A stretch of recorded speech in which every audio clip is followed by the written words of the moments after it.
So we'll get started. My name is Alden Harwood. I'm the facilities director for the district.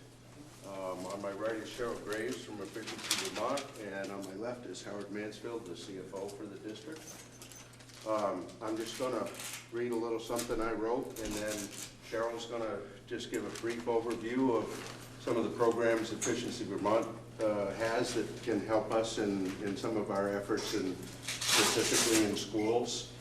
And then Howard will have a few words, and then I had no idea how many people to expect, but I just like to open it up as just sort of a forum, and I'd like to wrap up by about 8 o'clock. I would say that if you want to speak, I was originally going to say not more than 3 minutes, but we don't have that many people, so I would say just, try to be reasonable, and let's make sure that everyone who wants to speak has time to.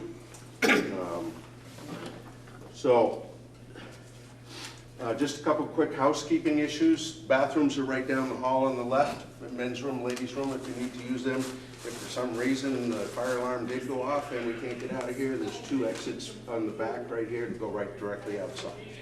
So, let's see. So tonight's topic is energy conservation in our schools. And this is a big issue. It runs the gamut from everything from heating and cooling to lighting, building control systems. Sometimes something simple as cleaning ducts can save us a lot of energy. We did that last summer in all the schools, and I'm hoping by the end of this winter, it's going to be a tough one to calculate, but maybe I can see some savings just in our reheats in our HVAC units that we were pumping hot water through and only getting half the heat out of them because they were so cold. Energy can be, everything energy can include how much we spend on school buses and transportation, and how much we spend on mowing the lawn outside. And, so it isn't just heat, it isn't just lights. To me, it's many, many different aspects of the topic. In my position here as the facilities director, a lot of my work is centered around energy that the buildings consume. We spend hundreds of thousands of dollars between heat and electric and many other things. The district spends an awful lot of money, and so even when you can make just a 1 or 2% change, that's significant dollars. And I feel like that's a lot of my job and my responsibility. That being said, I'm a person that knows something about a lot of things, but I don't feel like I'm an expert in anything. And part of what I wanted to accomplish with this meeting and probably subsequent meetings is to reach out to the people that are here, recognizing that there's probably an awful lot of expertise in this room. Certainly when I have a project in mind, I get proposals and I get bids, but I always find that there's more that I need to learn about even a project that I want to propose. So part of my goal tonight is to just make some contacts. Once we turn it over to you, I'm here to listen. I won't be sitting here taking notes. So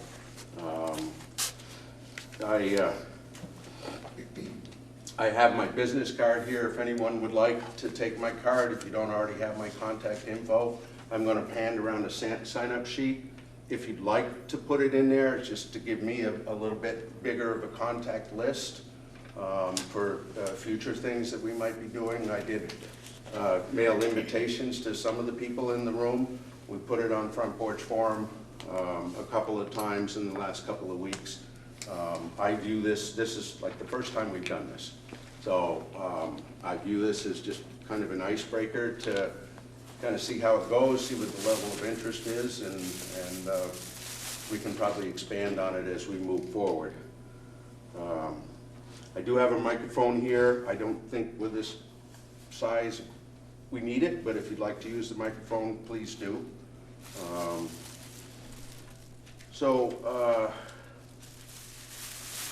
guess I've covered everything I said in here. So I will turn it over to Cheryl. Thank you, Alden. I'm Cheryl Graves. I'm an energy consultant at Efficiency Vermont, and I'll just give the quick 30,000-foot overview of why I'm here, what level of support I'm offering, and just really what I can do for the school and for the community. Probably most of you know about Efficiency Vermont from low-cost LED light bulbs in your hardware store, or contractors probably know about our rebate forms for lighting and heating and cooling equipment and that sort of thing. But as an energy consultant, I certainly do more than hand out checks from rebate forms. As Alden mentioned, he knows a little bit about a lot of things. I'm basically here to listen to your ideas and to just help these guys prioritize from a financial standpoint once ideas are gathered, whatever they need from me, from a cost and energy savings, what rebates Efficiency Vermont can add to defray the upfront cost. That's one piece. And then the other piece would be like a technical resource, whether it's helping put out a request for proposal, making sure the right technical information gets in that, reviewing bids, reviewing proposals. We're a neutral third party. We don't care what contractor you use, what distributor you use to get equipment, that sort of thing. We're just here to provide information. We're not making any of these decisions for you. You guys are making the decisions. We're just providing whatever information we can. So it's just the technical and the financial is really what I'm here for.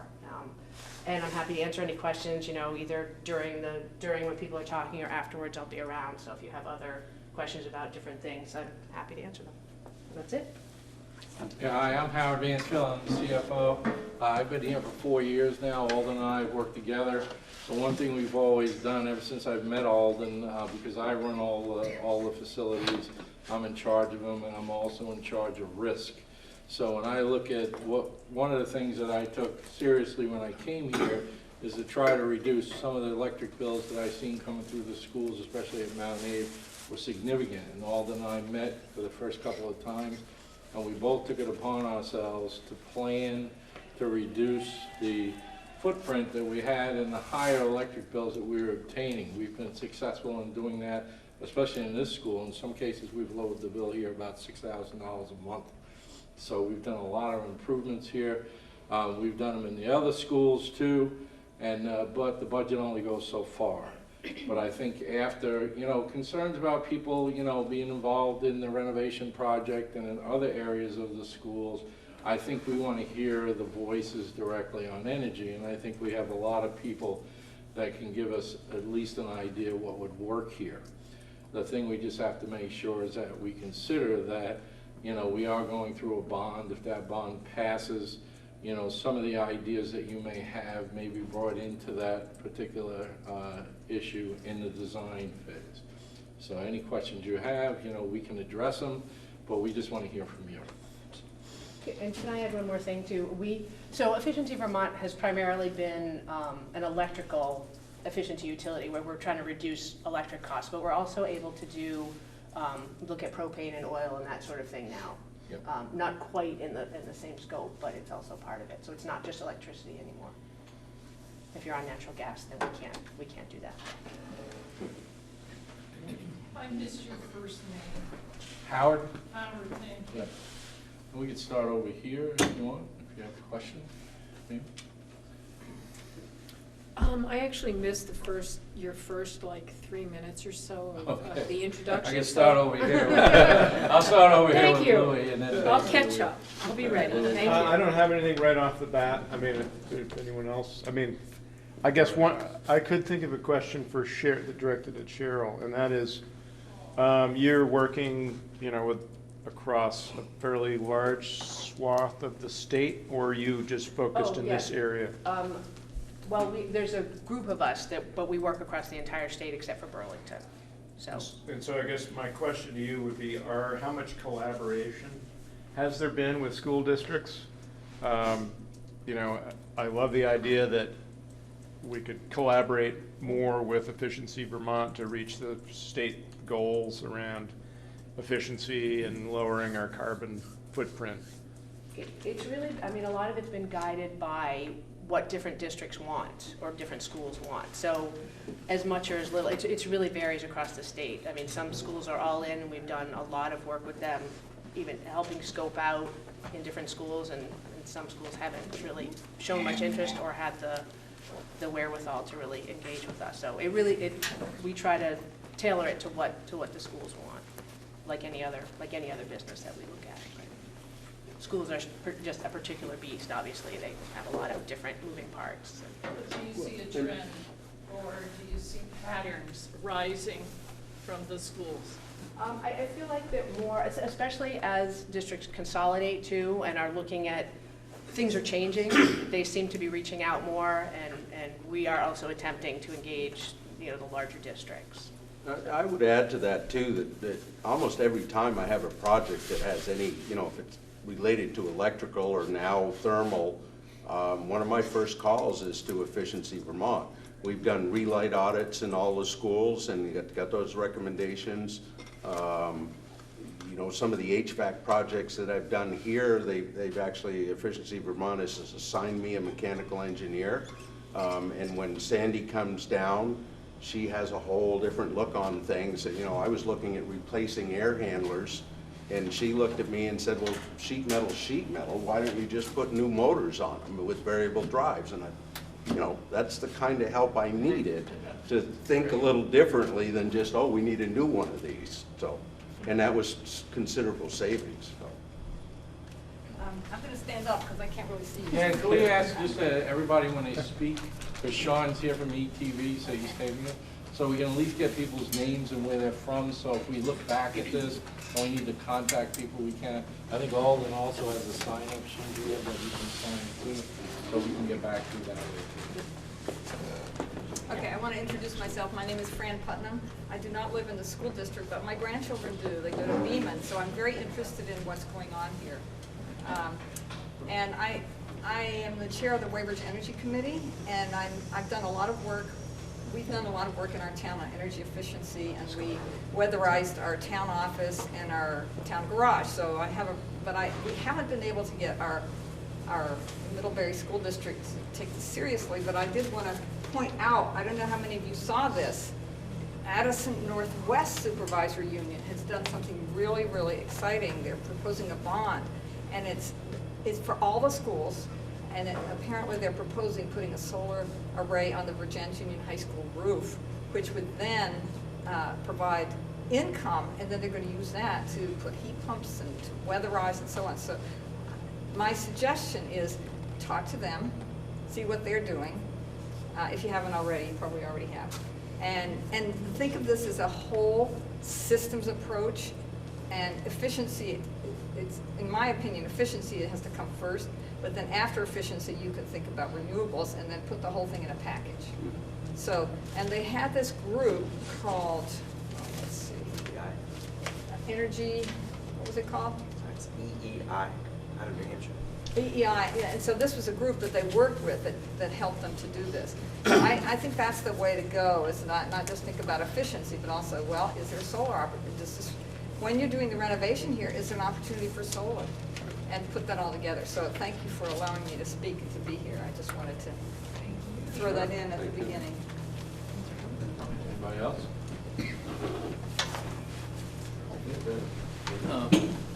Richard Fazy from Starksboro, and I've been doing energy efficiency work for 30 years now. Have worked at Vermont Energy Investment Corporation with Cheryl and Matt for 20 years, and then been 7 years at a small energy efficiency consulting firm in Heinsberg.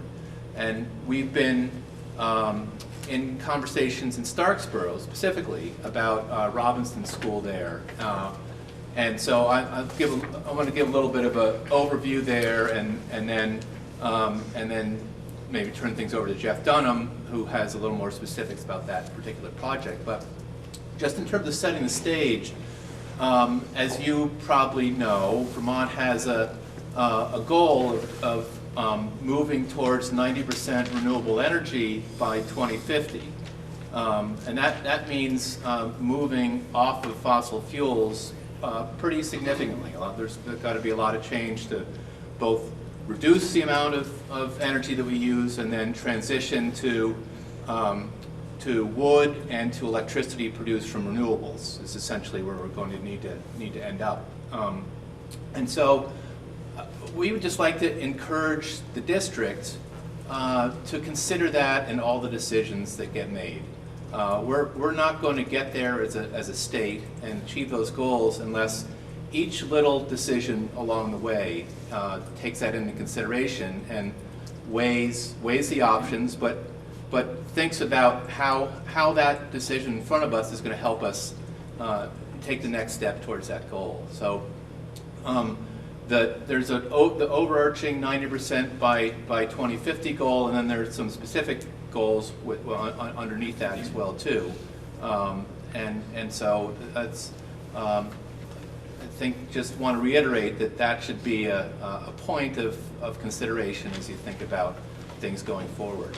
And in that context as well, the schools are really an excellent opportunity for showing leadership and leading by example and showing our kids where we want to be in the future going forward. So modeling the behavior and the systems and what we want to see in our buildings for the future. If the kids can experience that, be involved with the projects, see what efficiency and renewables looks like on a day-to-day basis, that's just going to help us all and in their education. And specific to that, the Robinson School in Starksboro, we think we have a great opportunity for a sort of a model project to combine efficiency in one wing of the school that was built in 1978. There's some opportunities there for moving some of the mechanical equipment that's in the attic space. It's basically outside now, moving it inside by insulating, encapsulating that space. We actually generate more electricity on the 19 solar panels, 19 solar trackers that we have in Starksboro than the school uses. We generate about 120,000 kilowatt hours a year, but the school only uses about 100,000. Right now, that excess electricity goes elsewhere.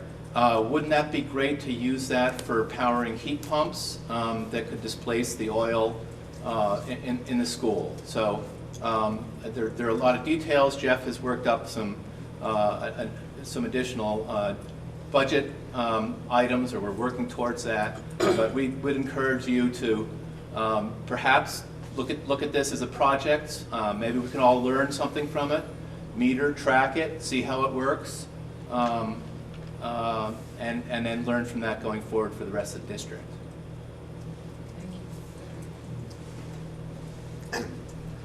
Okay, well, I think Richard pretty well covered it. Basically what... Say who you are. Oh, I'm Jeff Dunham. Jeff, you're from Starksboro. I'm from Starksboro. I'm an architect, as it happens, but I've also been volunteering to help with looking at the school and with the Starksboro Energy Committee.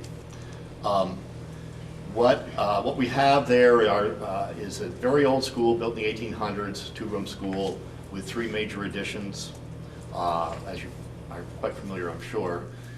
And the first addition in 1978 is almost a separate building. It's just connected by a corridor, small corridor, sticks out towards the road. And that was the time when we were first kind of learning about building science in terms of trying to get more energy efficient, but we weren't always successful. In the 70s, it was kind of mixed results. We don't know exactly the condition of the building in terms of energy, and so we suggest the first thing to do is do an energy audit, including infrared and blower door tests, and just see whether we have air leakage. We think we do. We have heard complaints about both being too hot and too cold in that particular wing compared to the rest of the school. So we think we have an opportunity not only to greatly improve the efficiency, but also to improve the comfort for the 4 classrooms in that wing. So an audit would be the first thing to do, and try to figure out where the energy is leaking. Maybe do air sealing. Definitely the attic is needy, as Richard mentioned, because all the ductwork, the sprinkler pipes, there's heating pipes up there, and they're just in totally cold space. You can see right out the gable ends. No insulation above them, minimal insulation on the ducts and the pipework. And subsequent to an audit, we anticipate probably air sealing, weather stripping doors, possibly upgrading windows, maybe not new ones because of the cost, and anything else that comes up, in the infrared photography, possibly even dense packing walls if the insulation is either missing or sagged, as it may well have from that time. And then the existing system is basically hot water baseboard, oil fired, in each of the classrooms, plus duct coils on some heat recovery units in the attic for each classroom. Which is actually a good thing. The heat recovery units are a big plus compared to some of the older ventilated systems. But it's all reheating with oil.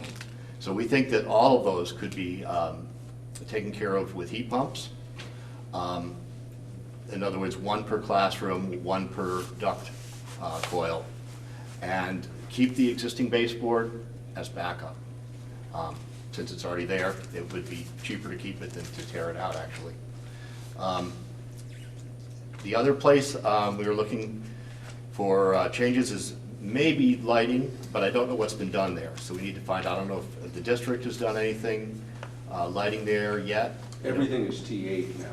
There's no T12. There's but T8. that's as far. There is some exterior LED. A few of the outside lights are LED, but everything else is pretty much T8 fluorescent. Okay, well, I guess it would be a discussion maybe with Cheryl or others, but there's something like 79 fluorescents in that wing, and maybe 8 or so, I don't even know if they're incandescent, wall-mounted units in the hallways. So those would be a possible upgrade, which would also free up more electricity, towards heat pumps, towards running heat pumps. So we would, we'd be reducing not only oil, but also energy cost, total energy cost. And then I know there are rebates for much of this that, Cheryl has already, given us some input on. And definitely I think would help us with technical support. If we needed more electricity, we also have a pretty ideal situation with south-facing roofs on this wing. So we could actually add, more PV solar fixed on the roof relatively economically. So that kind of covers that part. I have kind of a list here. If you're interested, I can. I haven't got all the numbers yet, but I've got kind of all the items laid out. And have either of you looked at the other schools or considered the other schools? I know you guys are Starksboro In this residents. district, you mean? Yeah, have you guys looked at some of the other areas? Maybe Mount Abe, I know you guys have been interested in what's going on in Mount Abe. Well, we haven't specifically looked at them. We are interested in what energy improvements are anticipated in this bond. I haven't heard too much about it. I know this building built in the 60s is probably pretty needy in terms of its basic insulation levels. I don't know whether blower door tests have been done. It may be pretty needy for air sealing. I don't. And certainly there's a great opportunity for PV solar on this big flat roof. I don't know if that's being considered. So there's certainly opportunities, I think, but I don't know how many of them are being looked at. Right, yeah. So if I can, I have just a couple comments. One is on lighting. Lighting is probably at the top of my list right now. It's pretty low-hanging fruit. All of the schools back in 2006, I think, took stimulus money and got rid of all the T12 fluorescents and put in what at the time, was the latest and greatest T8s and T5 fluorescents. The prices for LED have been dropping drastically, and I think they're now getting to the levels, especially with the rebates, where it is affordable and there's a good return on investment. So I've completed relight audits in pretty much all the schools. Some of them have been a few years, and we may want to revisit them before we make decisions, but I plan on making lighting a much higher priority. One of the nice things is you see the benefit the very next day. Last summer we did, when you leave here, if you look at the lights in the hallway going down the hall here, Those are edge-lit LED panels. We replaced 136 fixtures with 74 and went from 96 watts a fixture down to 42. We saw that, you know, in the next electric bill. That's a project that I calculated roughly was going to pay for itself even without rebates in less than a year. So lighting is a big one. And then you mentioned the air test. When I first started 6 years ago, the district was just starting the Lincoln renovation, and we went really heavy with the energy part and the insulation. Put in 2 feet of blown in the attics, air sealed all the way from the basement up to the attic. And that school now is my cheapest school to heat on a square foot basis. It's half of what the other schools cost to heat. Wow. So again, you know, pretty good return on investment. I can't quote you numbers of what we spent. The whole project was $1.5 million, but which included a lot more than just insulation. But we actually did, and it was interesting, we actually did blower door tests 3 times. Because the contractor would say they were done, and we'd do another blower test, and we go, no, you're not. You missed that corner, and you missed that corner. And when we got done, we had a really nice, tight building. So. This is an aside. Is anybody here from the Addison Independent reporting this? No, I asked them to come, and they said they're down 1 reporter, so they don't Okay, come. so some information like that is very important for people, citizens to know about. Because when you know, the renovation project is controversial and what gets done or doesn't get done, and if they don't hear from you, and you are vital, you're all vital, but you know, to this district, we somehow need to get out that information. That's a good point. That input is very on TV. important for down the line. We're not looking at just the present, we're looking at the future. And thank you. Yeah, great. Someone else? Yeah. Well, I'll just reiterate what Jeff said. Oh, my name is Matt Sharp. I'm a resident of Bristol. I'm on the Bristol Energy Committee as much as we meet anymore. But, and I also work for BEIC with Cheryl at Efficiency Vermont, mostly in the residential area. But what I'd like to do is reiterate what Jeff said about the Starksboro School and encourage the district to have energy audits done on all the schools, maybe besides Lincoln if it's that good already. And to set targets for energy use per square foot and make plans to reach those targets. And I know there's opportunities in these schools to save thermal energy, air leakage. There's this Swiss cheese ceilings on these, most likely all the buildings. Right. Oh, yeah.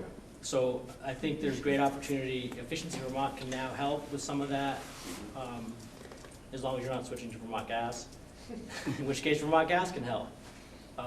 So just that's my voice, I guess.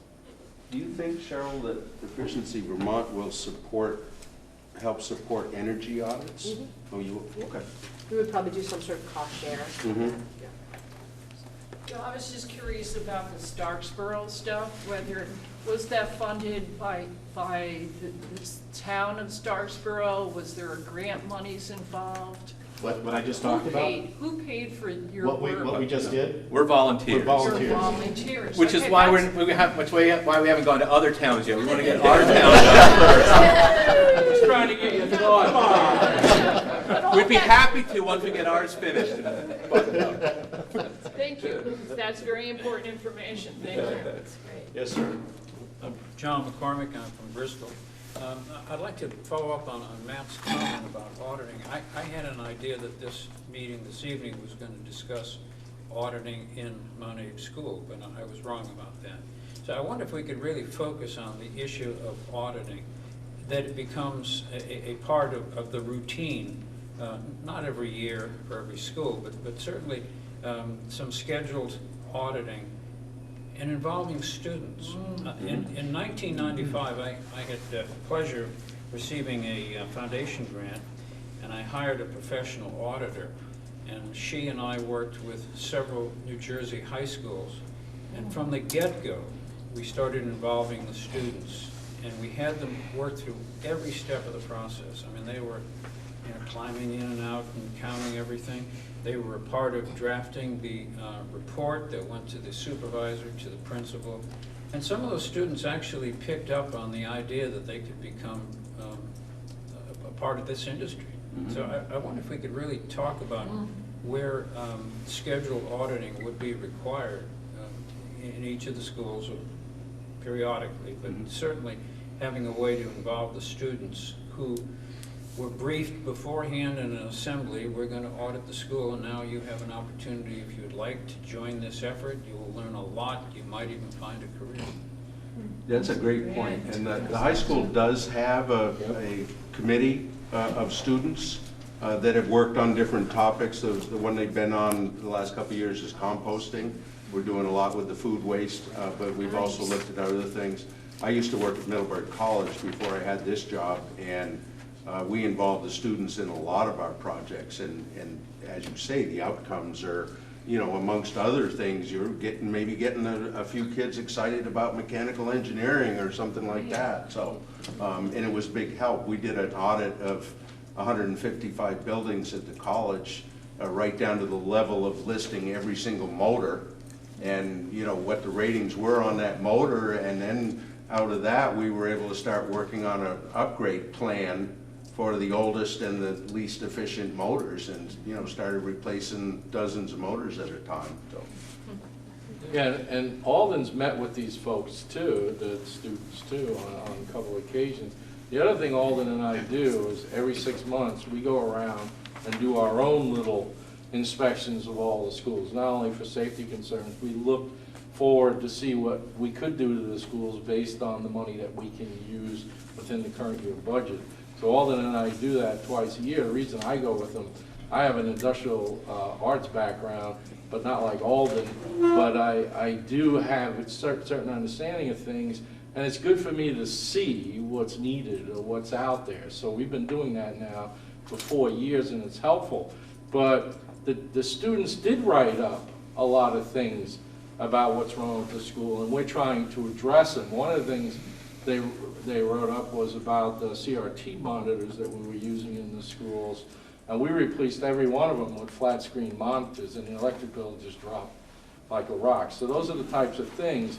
There may not be building infrastructure, but they're things we think about on how we can save energy.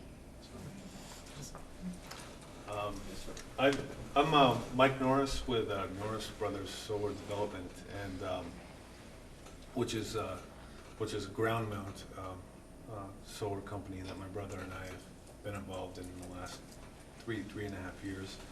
And Could you talk a little louder, please? sure, absolutely. You need the mic.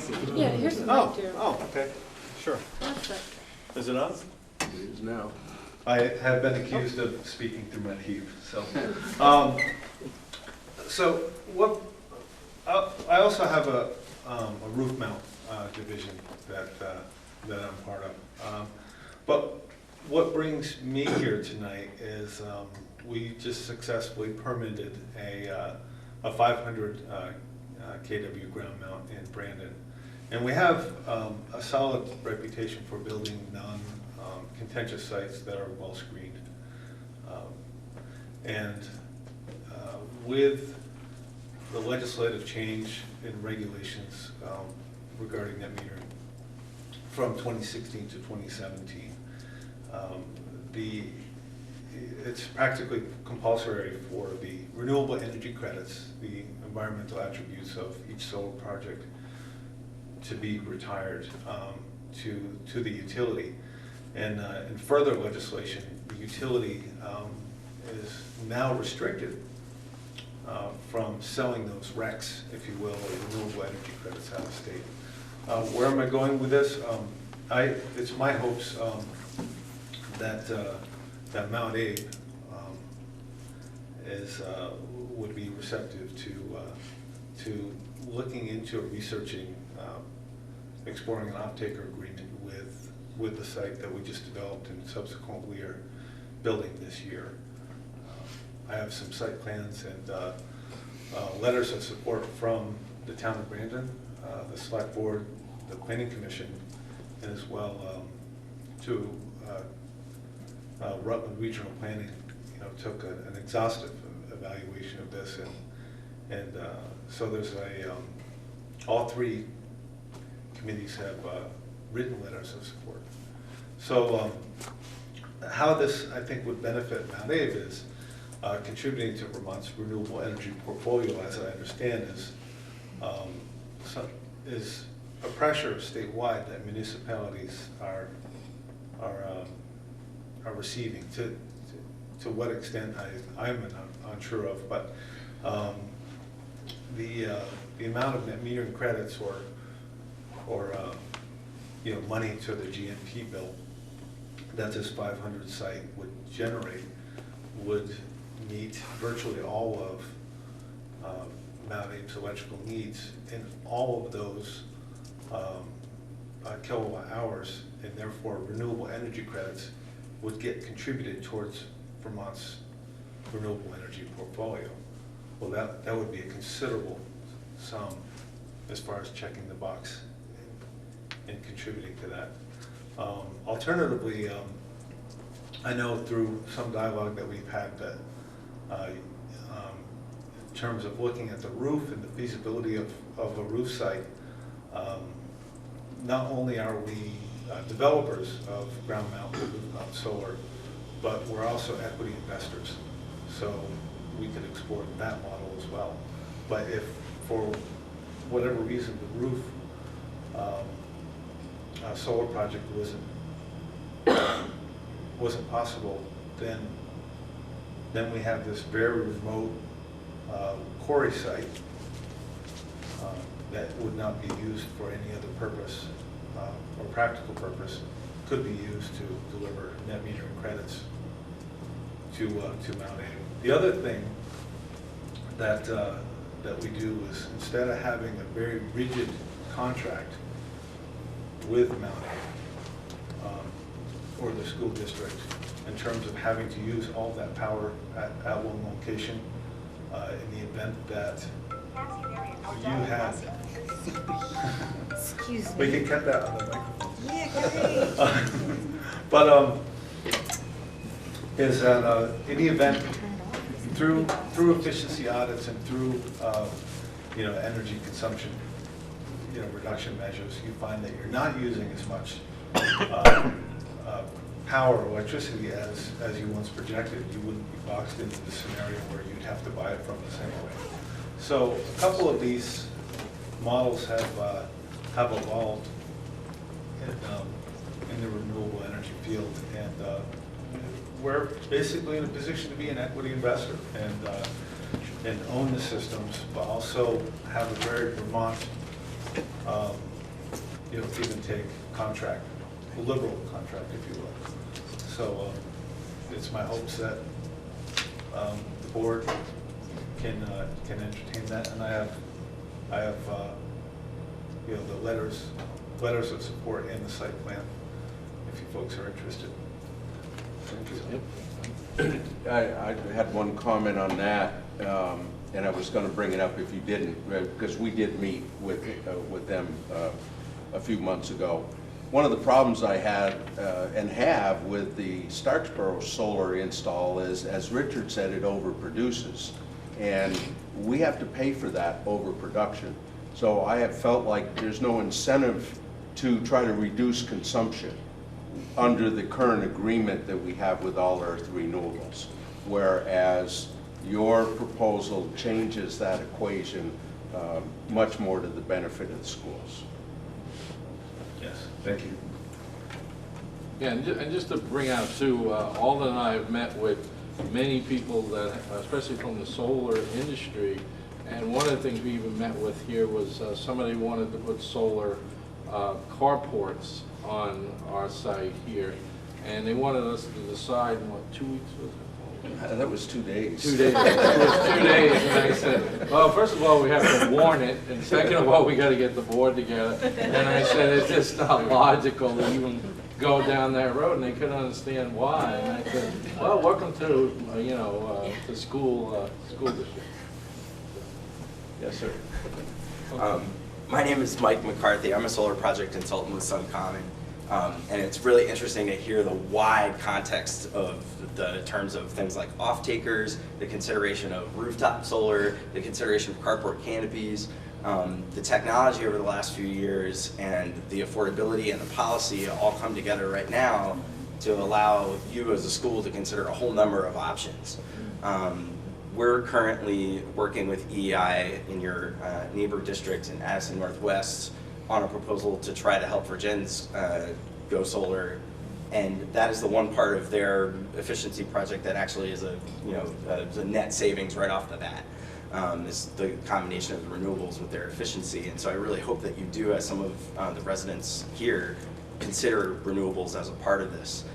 Whether it's an off-site agreement if that's what works out, or whether it's something like what the projects that I've done at St. Albans Town School, and I'm working with the Collins Pearly Sports Complex up where I live in St. Albans, that we've done at other schools across the state, where we do bring in the financing and help the school work toward their goals. So what I was really hoping to learn a little bit more about tonight, and my colleague Nora invited me because she lives in Moncton and heard about this on Front Porch Forum, was has Mount Abe, has Addison Northeast looked at what their real goals are to pair their efficiency efforts with renewables, and is there a role for one of the solar developers and the efficiency folks to really come in and say, okay, we're going to reduce and do that efficiency work, but we're going to replace that with renewables, because the resources you have here are immense.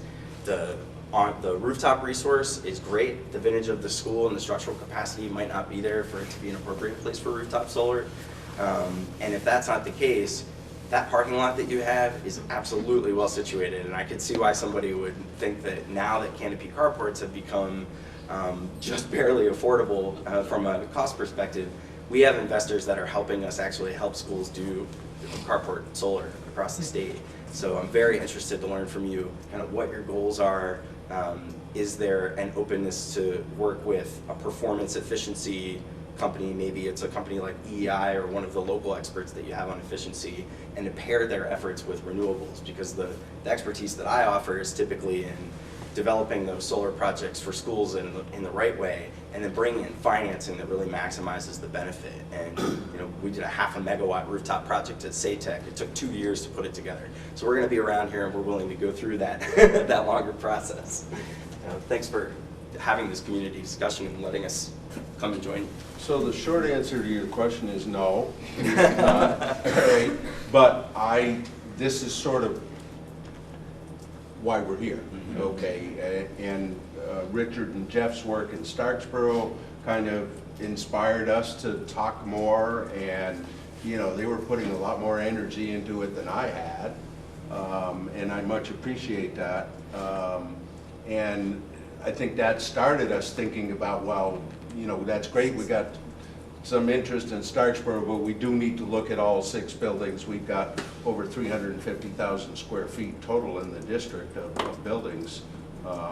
And I agree, it's a little tough because budgets are tight. We don't have millions of dollars. Financing for schools can be complicated. It isn't just going to the bank. It's got to be approved by the voters. We've been trying to do a renovation project here, major renovation project here for 4.5 years now. Put a lot of time and energy into that. But I get approached constantly by solar people, and also not just solar. We've looked at wood chip. We've been looking at wood chip for several years. I went to a Moncton Energy Commission meeting one night. Nate was there, and we had a presentation by an outfit pushing pellet boilers. So, we're looking at lots of things, but to say, have we really sat down and got goals? No, I think that's where I agree with you 100%. That's where we need to get going. One thing we just have to remember is that our biggest focus and our charge is to educate children. And so we have to put that paramount first, but we have to put them in buildings that they can learn in. I know there's been a lot of talk about whether Mount Abe should be renovated or not. I've been on the committees, I've been working on this, and basically, but there's only there's a limited budget that you can spend on alternatives, and we can only go so far. It takes a community to maybe get together, and that's why we wanted to start this project, to get it going to where maybe we can get taxpayers to maybe say, you know, maybe we can't spend money on this, but maybe we can put a little more in to try to do some of these changes that'll help. Some of the changes in Starksboro would take considerable money that we just don't have, and the other schools that we don't have. So we try to use the monies that we have to invest the best we can to get the best bang at it. And Alden and I always try to think, if we do this, we're going to get our money back over time. We do this, we're going to get our money back.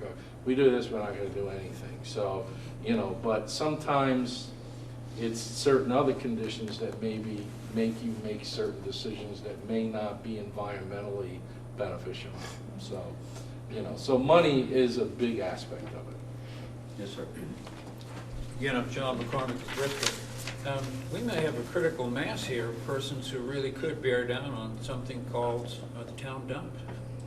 You know, there's a real opportunity there, and not just to provide renewable energy to the high school, but I could imagine the town of Bristol finally getting interested in what to do with this piece of property here that is obviously suited. Now, Cheryl, you might offer something. Is there some incentives for using brownfields for renewable energy? Not through Efficiency Vermont, certainly. I'm not an expert on the renewable side, so Okay. I don't know the answer to that. But I think that the federal government has some incentives for utilizing brownfields. I can speak to that a little bit. Please. Brownfields, retired rock quarries, and gravel pits are eligible for preferred siting and can make a viable solar field possible, because based up until the beginning of 2017, actually January 20th, because it took them a while to get it through, you were able to conceivably permit these solar fields that you see on green fields. That's no longer, to the extent that below or above 50 kW, it's not possible to put a solar ground mount system that's not directly tied to an off-taker just randomly out in the field, like you have seen them, say, in the Route 7 view shed in Virginia and New Haven and south of Middlebury. So I think the Public Service Board heard Vermonters and put a hold on that and revised the rules. So yes, a retired landfill is. And is then a Rutland, of possible- course, is a has possible done this, site. and I think they're quite pleased with the. I've mentioned something to the select board here in Bristol, and they said, and I don't know what the X years are, but you cannot go on that surface, you're not supposed to until, does anybody know how many years? I don't know, but there's there's a certain limit, I don't know if that has to do with the methane. I was going to bring that and up. I also went to the town of Bristol, and I think it's 6 years, but nothing can happen until that clock ticks out over there. And if there was a solar installation there, we definitely would be the off-taker. There'd be no doubt about it. But there's other limitations involved, such as line capacity, for the line that's in this area.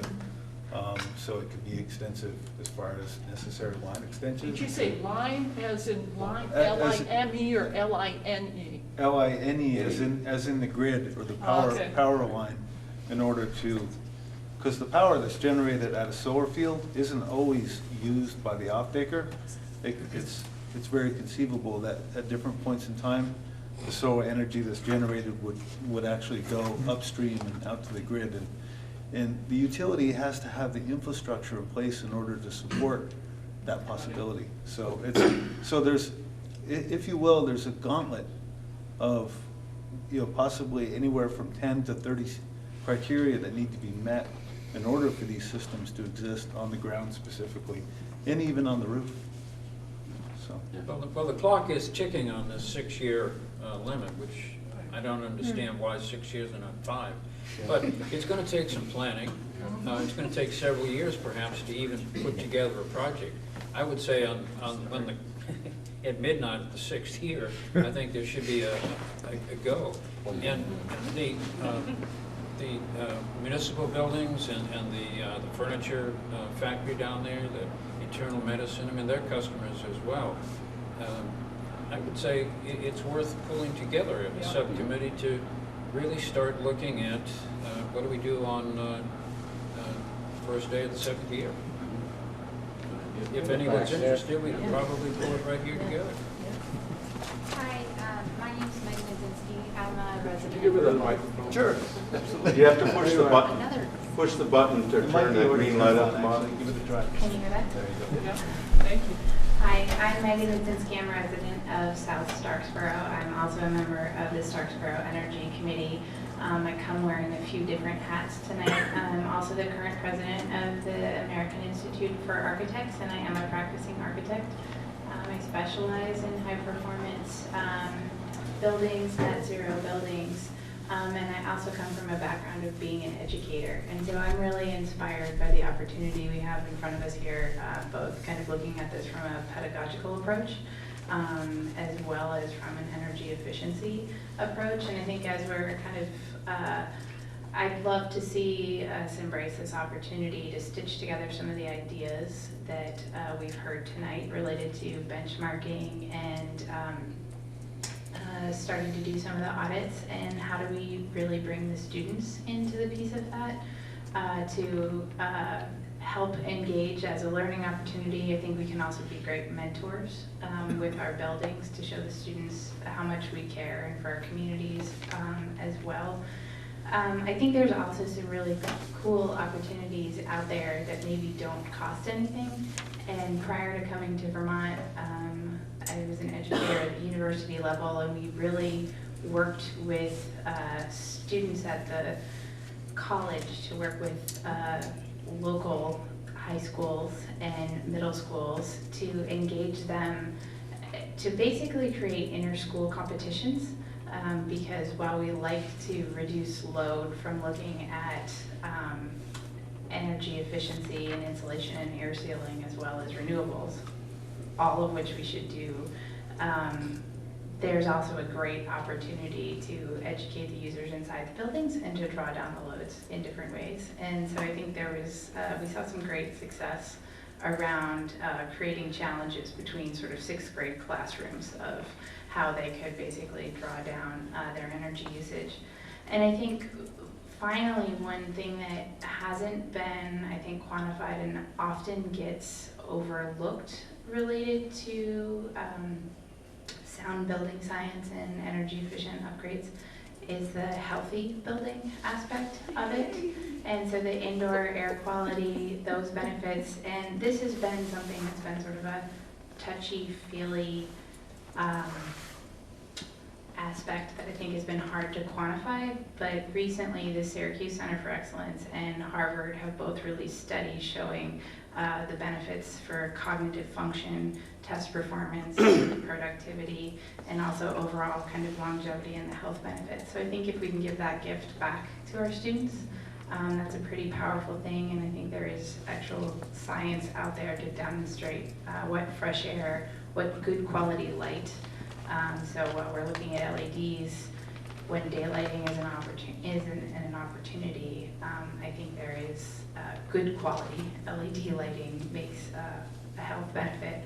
So I'd encourage us, I think, to take a strategic approach to try to come up with an energy master plan or an efficiency master plan that looks at dollars, benefit to people and the environment, as well as sort of the planet offering.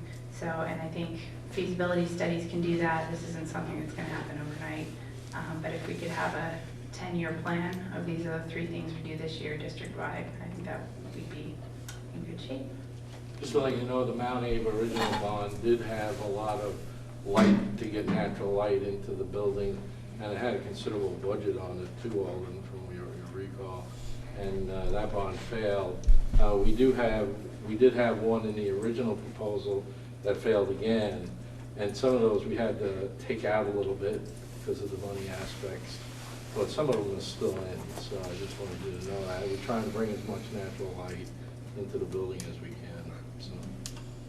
But a great letter to the editor would be wonderful. I'm serious, do it, please.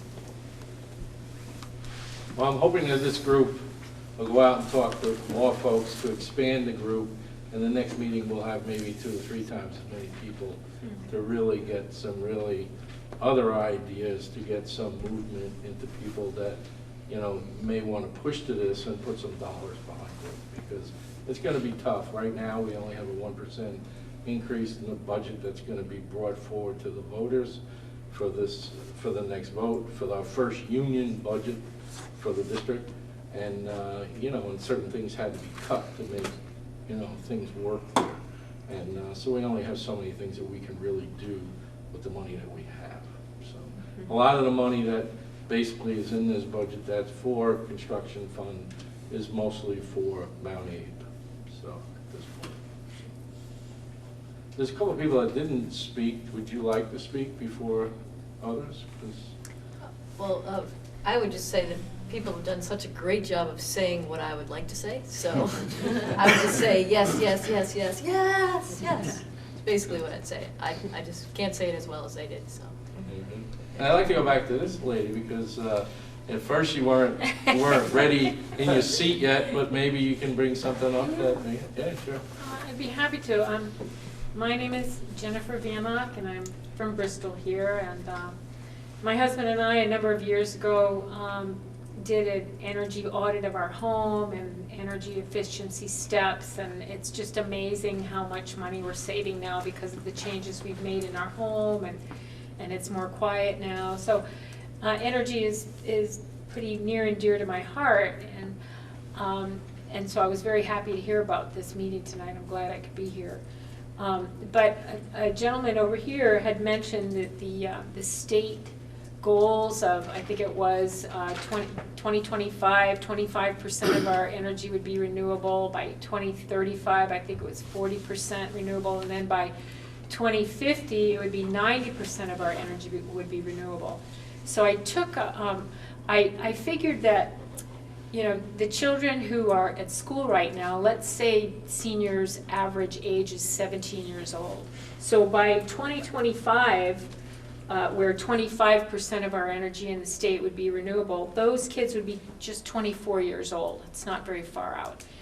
And by 2035, where 40% of our energy would be renewable in the state, our same senior class here, they'd be 34-year-olds.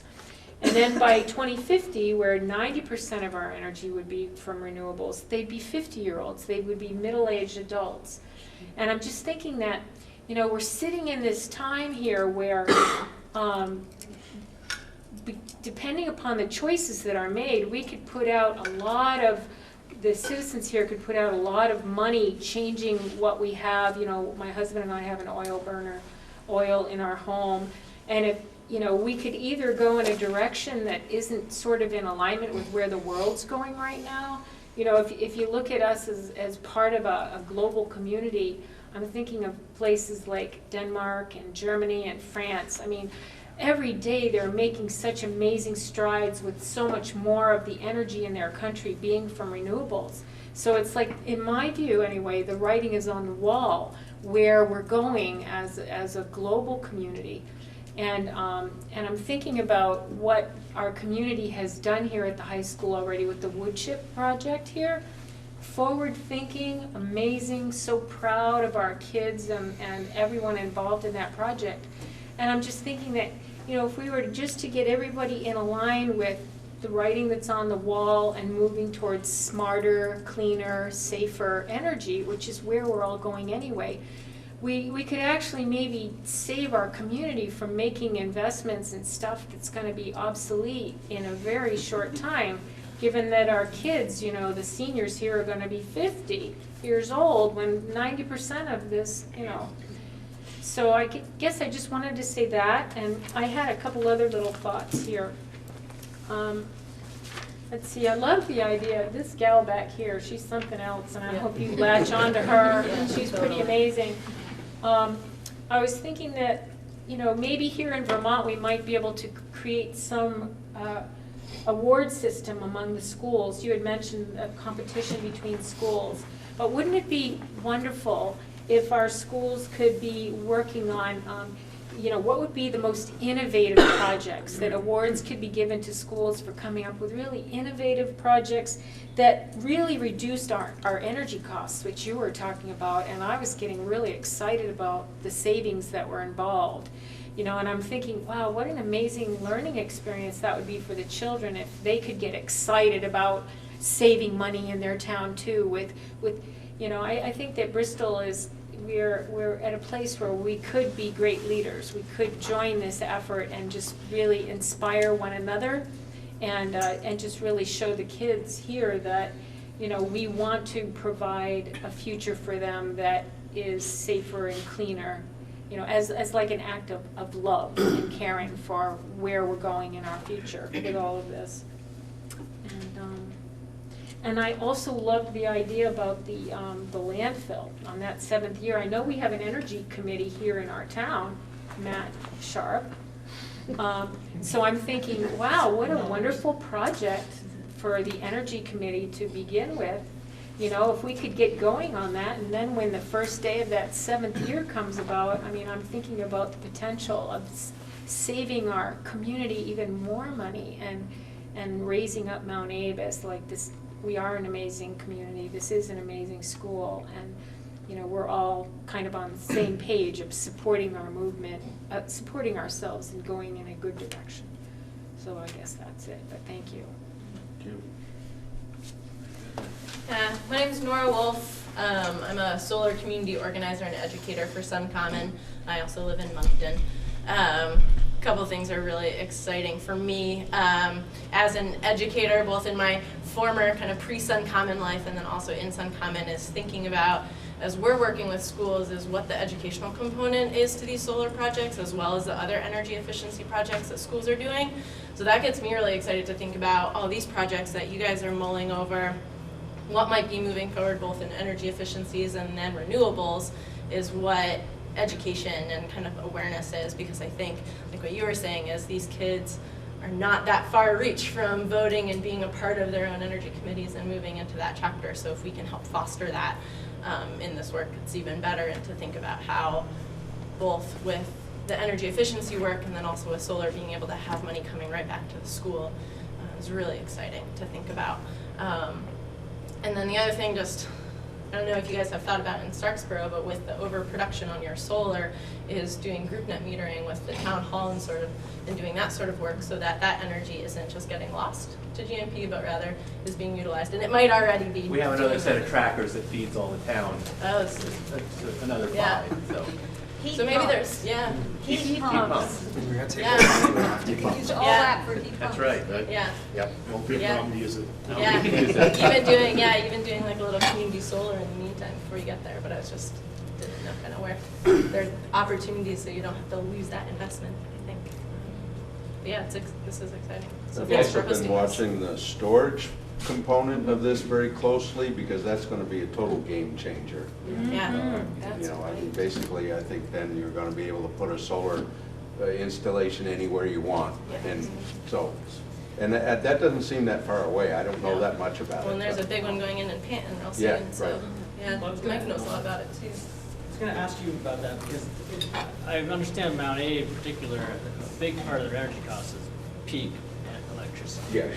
And so you don't necessarily get that shaven off when you go solar. So have you considered or looked into storage as an option, whether that be something like a Tesla battery wall, some other battery, or electric buses with battery storage component? I have looked into electric buses. I haven't looked into storage per se. As I say, I've been kind of just watching the development of that technology. I don't live too far from the Panton site, so I've been keeping a pretty close eye on that. The other thing I did look at was the possibility of load shedding during peak times with our generator. I know it burns diesel, but it can be economically fairly viable When I was at the college, we had an agreement at the time with an outfit called Enernoc. And they actually set up the bigger generators to automatically turn on when they needed a call for curtailment. And we got pretty good return on investment. Part of the reason I'm looking at that is the generator that's here is very old, and it probably in the next 5 years may need replacing. Probably wouldn't be a diesel if I replaced it, but there would still be an opportunity to load shed. The only requirement with that is a new generator now has to meet EPA emission requirements, so. Batteries don't pollute. Right. Well, until you throw them in the dump. They're not burning fossil fuels. Can I follow up on the landfill? I just wanted to point out that it's not just Bristol. This site is almost surrounded by brownfields. You've got Casella's site here. You've got the, I don't know if it's done, but you've got the New Haven gravel pit over here. And I think there may be one more site north of Casella's. I'm not sure about that. Yeah, there's 3 owners, town of Ferrisburg. And so I would strongly encourage the school to be talking with those neighbors, including Bristol, about not only solar, but ball fields. There may be some good opportunities for ball fields, especially if at some point there might be a new school here on this site which might displace ball fields, so. Nate?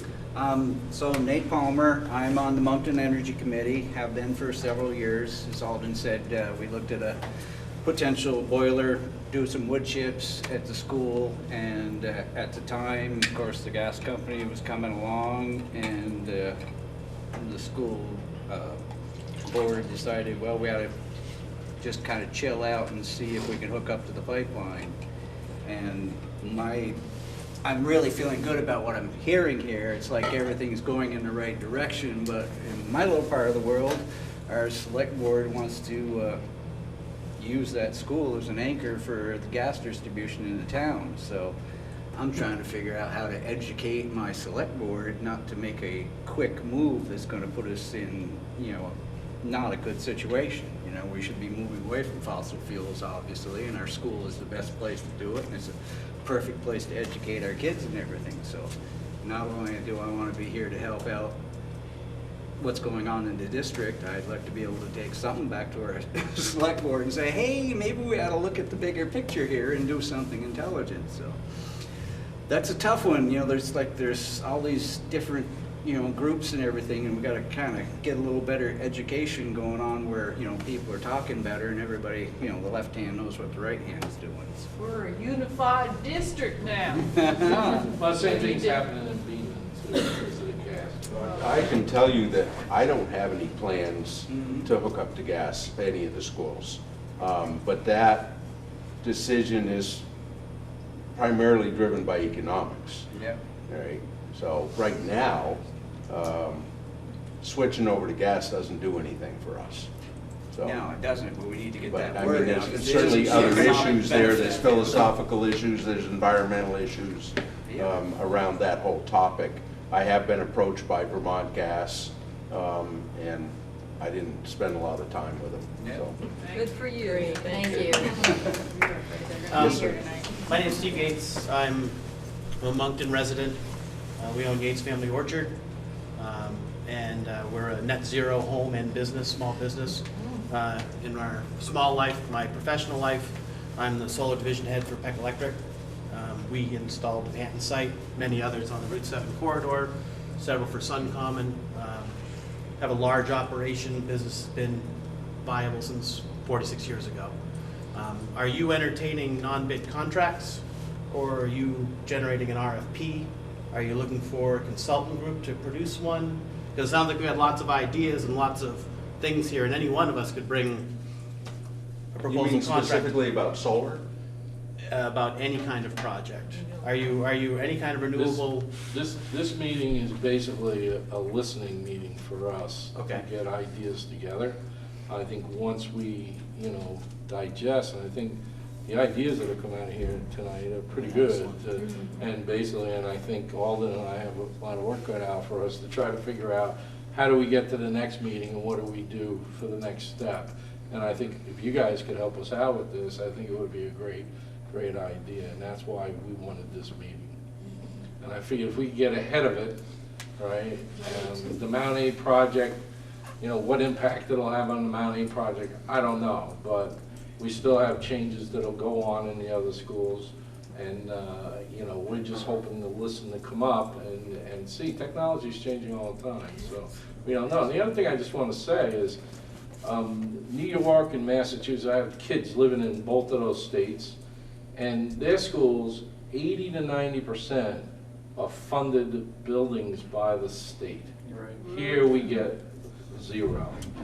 Even though they took the moratorium off funding of capital projects, there's no money. So, you know, it all comes out of the local taxpayer. And, you know, and to put a $30 million bond in front of somebody, it's not that we want to do that. We just see certain needs and we try to fill them.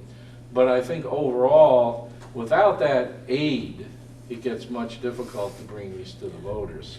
And that's why we feel that if we can start grassroots, bring people in from the communities, start talking about this, maybe we can get it off the ground and get it going. One thing that I didn't touch upon with the Talk up. what? Microphone. Yeah, thank you.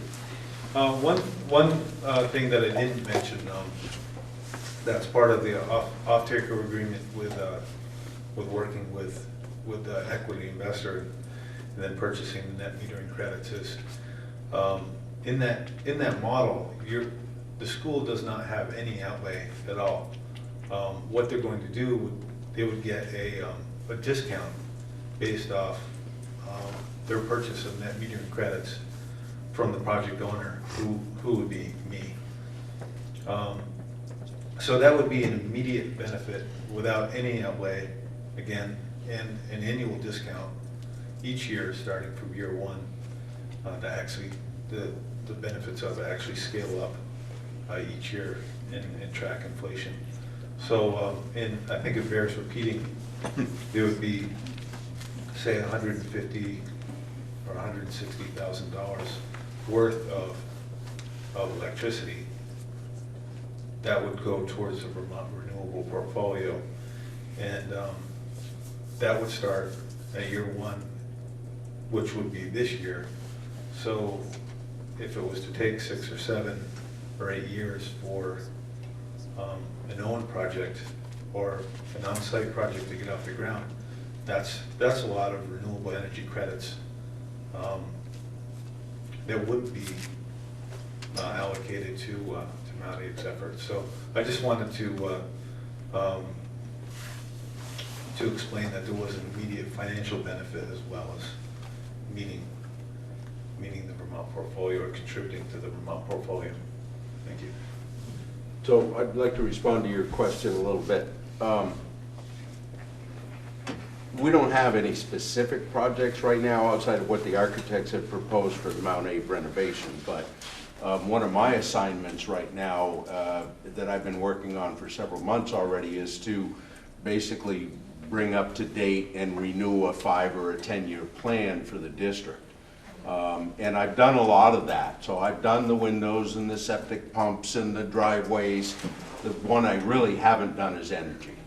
All right, and that's a big piece of that 5 and 10-year plan. And again, that's part of why we wanted to start this process, was to reach out, learn from people. At some point, I tend to like RFPs because I can't sit here and say, oh, this is how we should heat this building or cool this building. I'd rather have a half a dozen different proposals, or everything from heat pumps to electric chillers to, you know, what have you, and then evaluate those different proposals, not just on the money side of it, but also on, you know, what makes more sense and what has a better life cycle and all of those different parameters. So from this point moving forward, that's a lot of what Howard and I are going to work on, is what are we going to do in 2019, what are we going to do in 2020, and then, you know, try to build into the budgets.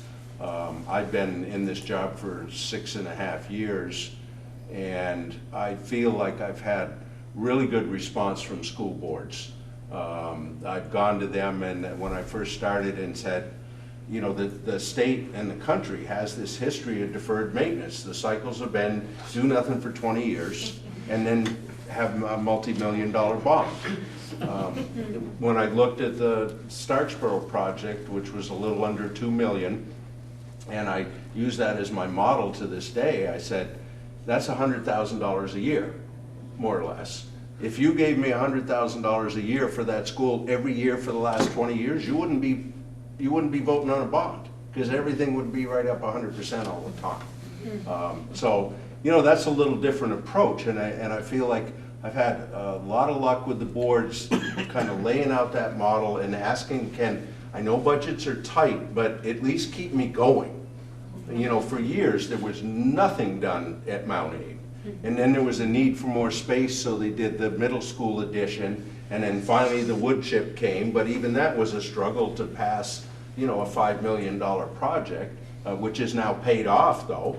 You know, that whole loan has been retired, and it's time for another project. But so we have done a lot in the last 6 years that I've been here.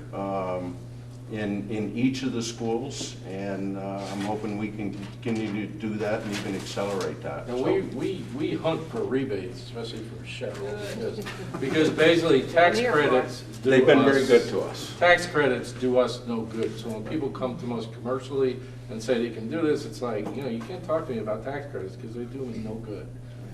So rebates is the best issue, but they get your job. Have you benchmarked the 6 buildings that you have, so you know where you stand and how they compare, and have a target moving forward? I don't have a target per se, but yes, I've done an ongoing analysis. I look at it on both a square foot and a per capita basis. So I look at the electric bills, the heating bills, the water, the sewer, basically all the utilities I keep track of, and some schools are much higher than others, and I try to dig into that and say, why? You know, what's the difference here? You know, the biggest one I've seen so far is just the cost of heating per square foot in Lincoln, which pretty much got slashed in half after that renovation project. And, you know, if you've seen the infrared from before, it's a no-brainer, you know. But, Louis.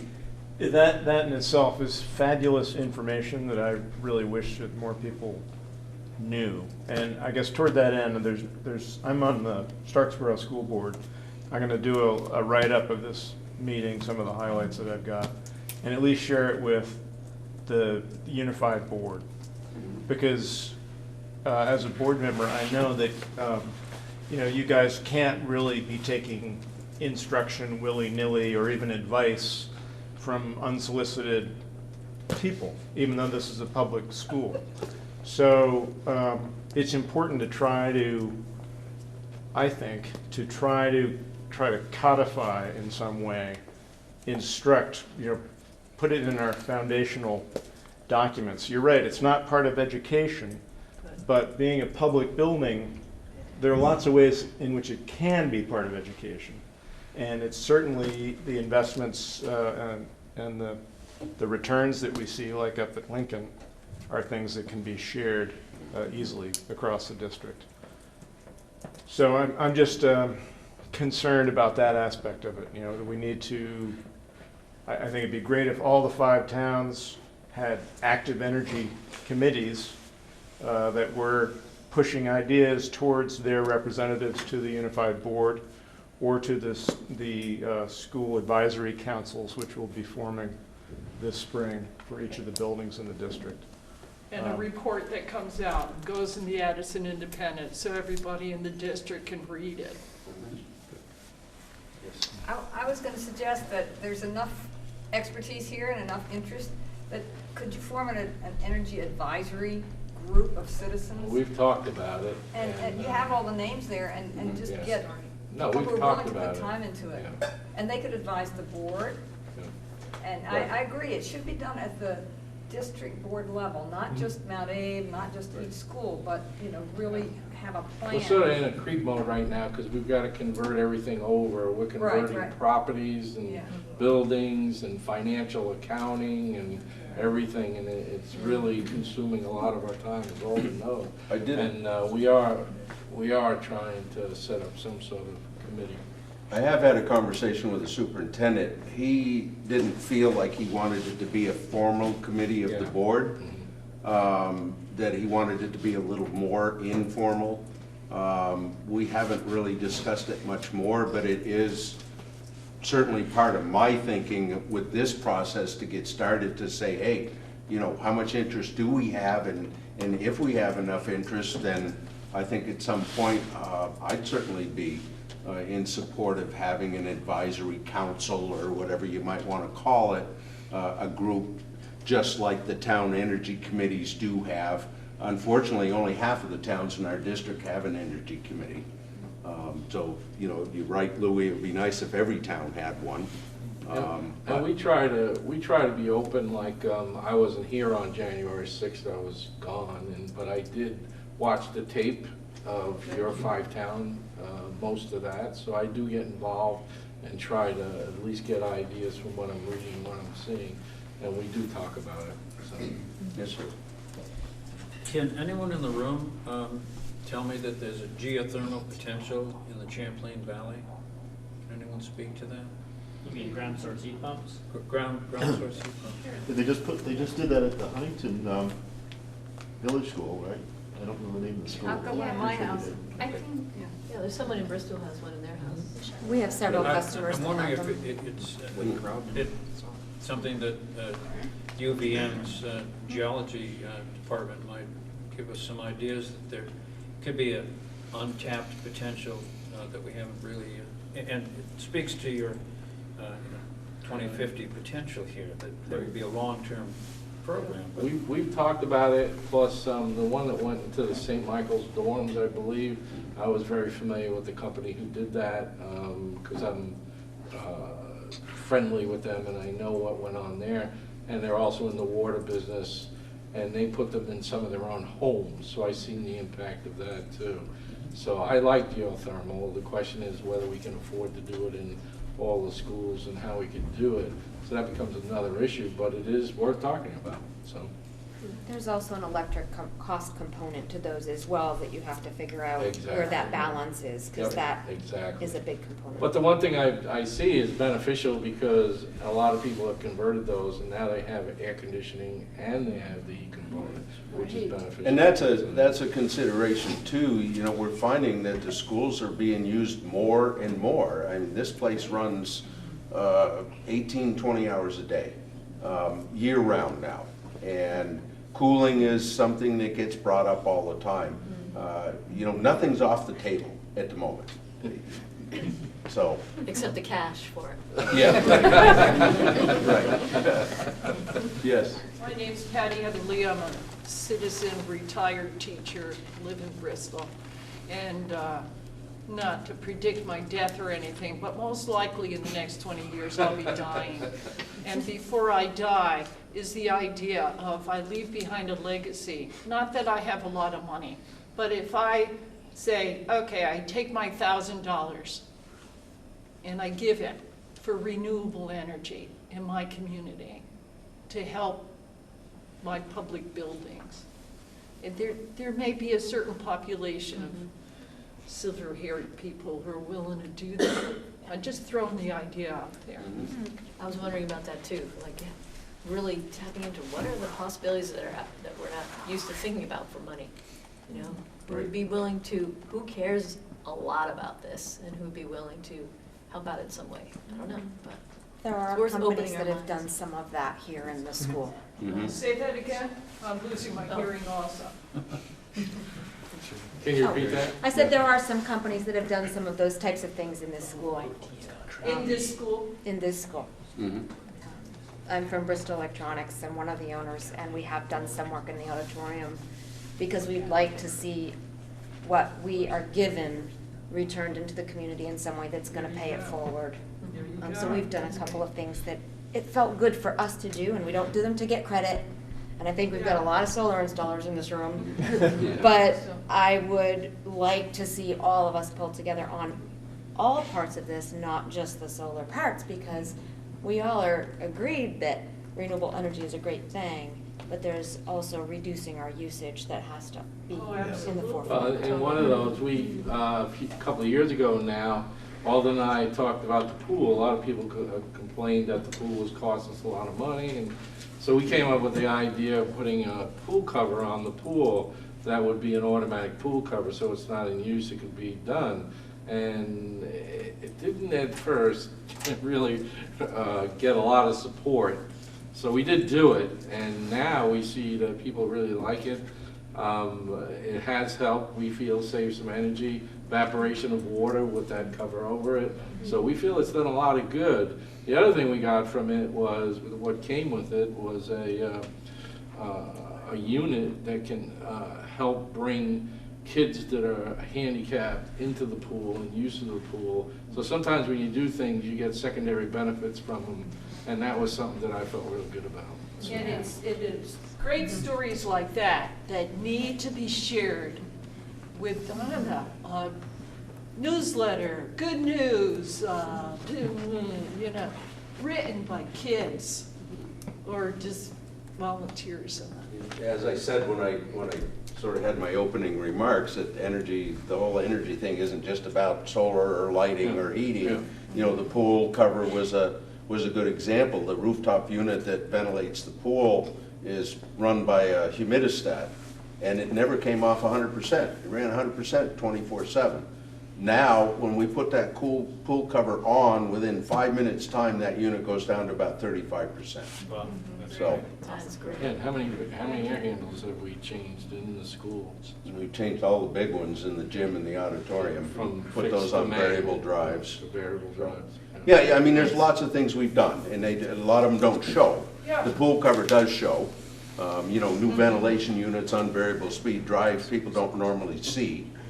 But But it would be really nice to have Yeah. that information come out to the community, and I know you do so much that it's hard to ask you to do more. But that communication thing, getting back to the community Yeah. for when it's time to vote for bonds to do other things to the building, would make a really big difference as a taxpayer to make those decisions to provide more money. So I would like to ask, perhaps there might be somebody here who's gifted in writing, who feels passionately about these things that we're talking about, who would be willing to help these gentlemen and others, you know, with the ideas that are really pertinent to what we're talking about tonight, to share that with the community. I think that these gentlemen are probably very busy and they're doing a great job with what they're doing, but I think maybe it would be one of us here who could, you know, provide that information for the community. I see it as a high school student who writes for the bird's eye view. Boom, that's your assignment, go for it. Talk to these guys, get their great stories, put it out there. And related to that, I think it'd be really useful to have an ongoing report, maybe it's in each of our town reports, on where we are, where we've come from, and where we're going. Something down, usage per square foot, or dollar, you know, so you could actually see over time the results of what you've done and report out on it on a regular basis, annually perhaps. And the potential. And the potential going forward, right, so. That would be great. Yeah, I think we could probably get something on our You've already got the existing numbers, it website. sounds like, and just, you could graph each school and maybe the district over time and show what we've done and where we're heading. Energy cost per square foot. Yeah. Anything we can do to pull, That would be great. you know, to pull data from what Right. you've already done with us. Yeah. That's certainly something we can do. On the, you know, on the topic of you know, Vermont gas and the issues, you know, I think it's important, and I think everybody kind of is aware of this, it's not just economics. In fact, even if it doesn't save money, if it gives our grandkids a livable future or helps benefit that, that seems worthwhile in itself. Anyone else?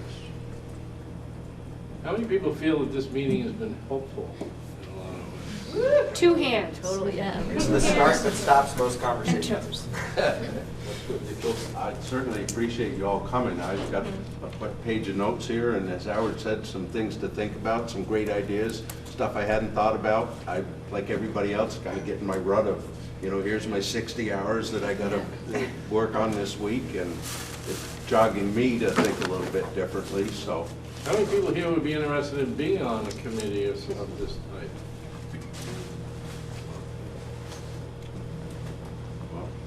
How many people would like to have, how many people would like to have a subsequent meeting in, say, 3 weeks to update what we've talked about? Is that something that people Or would do be we have a interested in? goal for that meeting? And bring our friends, Yeah. bring 3 to 5. Yeah, we'll have to have it in the auditorium next time.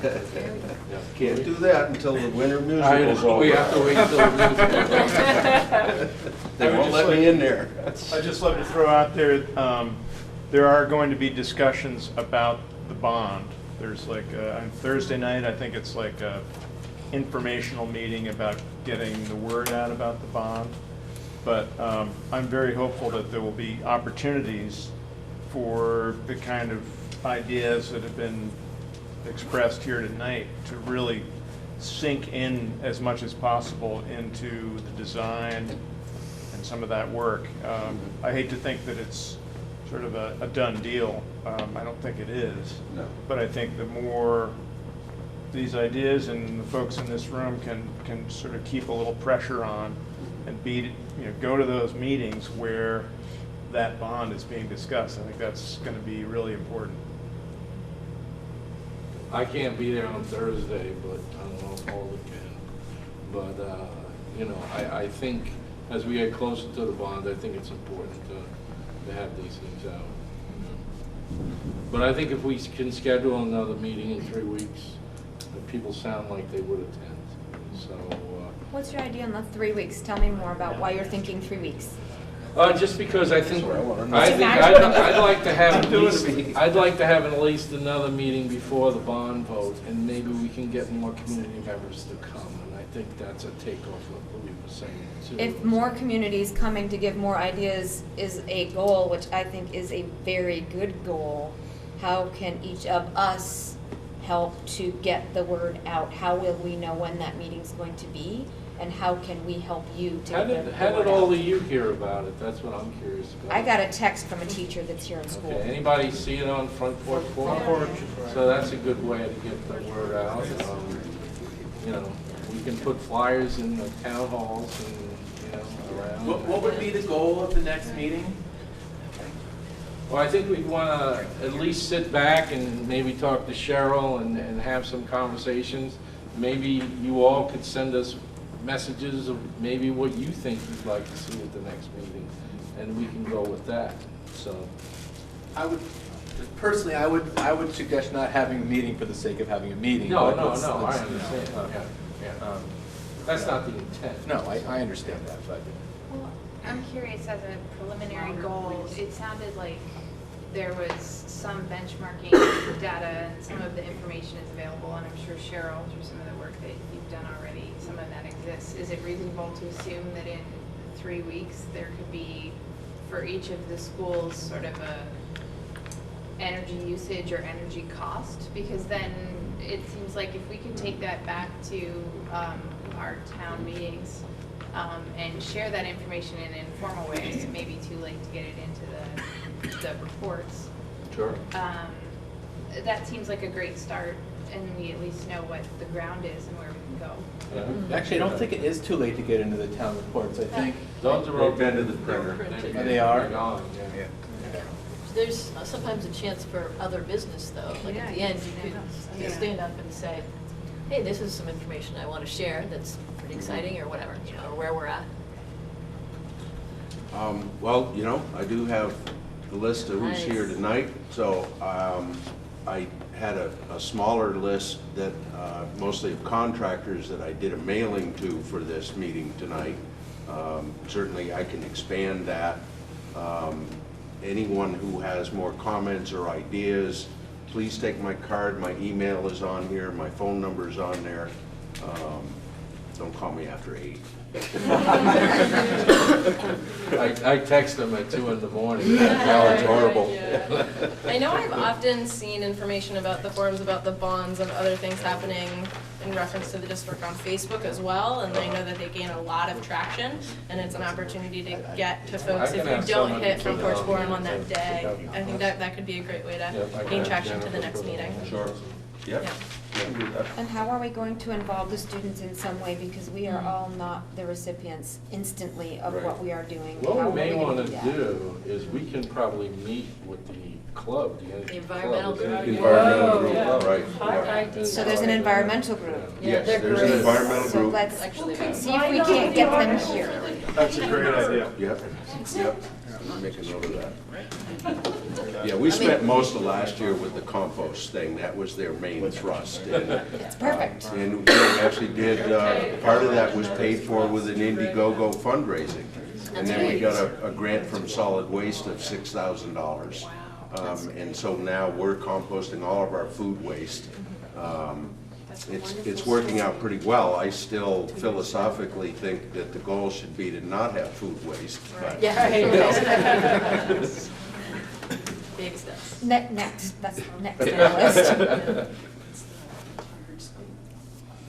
All righty, well, thank you very much for all for coming. Thank We appreciate it. will be in touch and we'll try to get out more info as soon as we can. Thank you all. Thank you, Alden. Thank you. Howard. Thank you so much. Yeah, thank you, Joe.